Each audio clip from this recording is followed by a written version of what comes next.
starting point. This is the India-China debate tonight. See, Victor, this is not good. Arnab, were you expecting Victor Gao? This is Einar Tang. Sorry. I'm sorry to keep referring there. That question is to you, Einar. Victor will join us in a bit. I'm sorry for the slip-up. That is entirely to you, Einar. It's always good to know who you're talking with. In terms of your statement, China, at the time that this terrorist act happened, heinous murdering of 27 innocent people, heinous terrorist act, there was a call for an investigation. Instead of an investigation, there was, it seemed, a jump towards action. China was very consistent in saying, hold back, as was the rest of the world, including the United States, Russia, Europe, etc. India chose to go forward. It is a sovereign country. It has that right. But there are questions about whether they jumped to a conclusion without enough factual evidence. After the fight that took place, there's now the battle of narratives, and Jaishankar is caught between them. The story that's coming that you just said is that somehow China was trying to encourage or was backing this idea that Pakistan should go out there and engage in terrorist activities. That just simply isn't true from Beijing's point of view. Quite the opposite. They're trying to calm things down. They do not want terrorism. They have, in the past, for political reasons, held off on condemning what India has said are terrorists, and which there's a very convincing argument for. But at this point, it's very difficult for India. Jaishankar did not make a sharp just a minute, Einar, just said, one point, just a clarification here. And now I'm joined by Victor Gao. General Bakshi, I'm just doing it. Let's not use the English language. See, you have blocked UN Security Council resolutions against terrorists like Hafiz Saeed. If you would not call Hafiz Saeed of the Lashkar-e-Toiba a terrorist, may I ask you 1 minute, please allow the entire question to be asked. What would you call Hafiz Saeed? Well, you didn't let me finish. What would you? No. What would you call Hafiz Saeed? No. What would you? No. My point is, Einar, could you tell me what word in the English language, as a profession, you would use to describe the profession of Hafiz Saeed? I think he's a radical. I don't approve of what he's doing. I don't know enough about what he's done other than his claims to be having been involved in activities which I would consider terrorists. But if you believe that he's a terrorist, if you believe he's a terrorist, why would you allow? No, we must intervene at the point. Einar, see. I don't see anything. You just said that he's a terrorist. But you said, I'm not bullying you. I'm asking you, you acknowledge that he's a terrorist, Einar. And if he's a terrorist, why not call a terrorist a terrorist? It's good for the whole world, isn't it? Yes, and why aren't you doing the same thing for those who are attacking innocent people in Balochistan? Where is the outrage from India? Where is this? Why is it one-sided?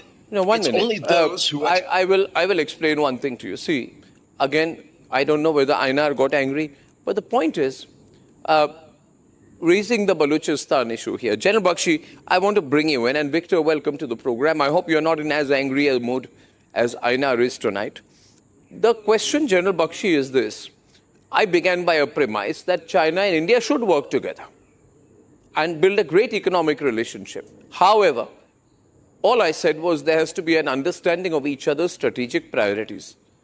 And that's all. You have to understand that there has to be sensitivity mutually. General Bakshi, Victor is here on the program. Einar has gone sulking. What would you say to Victor? I mean, just take the discussion forward. General Bakshi, please.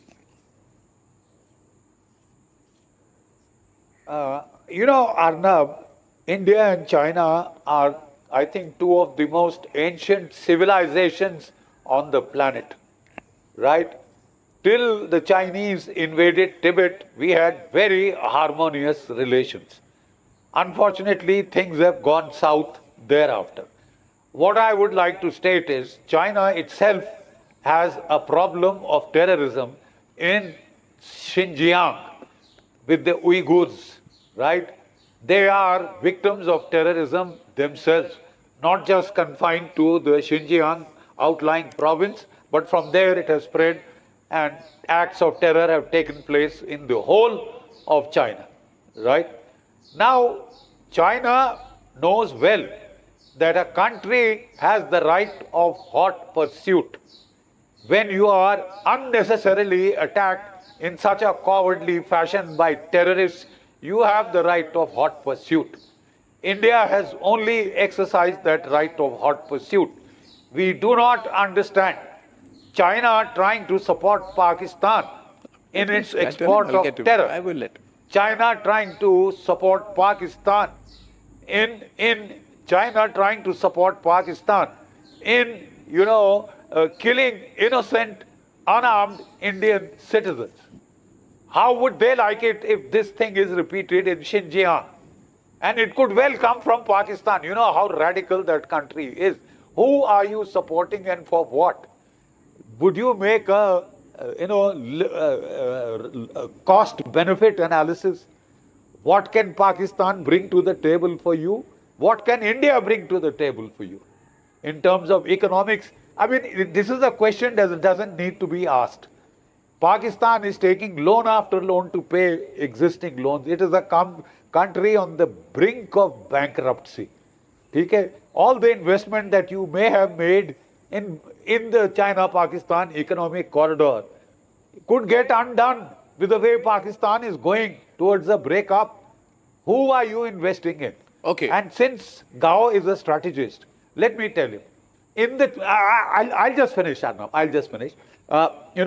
In the Chinese strategic doctrine, there is one main strategic direction. From the time of Mao Zedong onwards, they don't like to fight on two fronts. Nobody sensible wants to. They have the Eastern Theater with Taiwan, a priority target for them, integration, reunification of Taiwan. They have to deal with Japan, they have to deal with Philippines, Vietnam, they have to deal with the United States of America. Their main economic belt is in the East Coast. Would you like to divert your energies fighting India on the Western Theater when you are bogged down there? Simple question.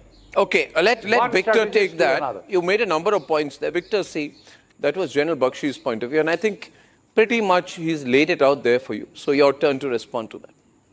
Well, thank you very much for having me. First of all, I listened very carefully to what the Excellency the General had to say. Couple of points to start with.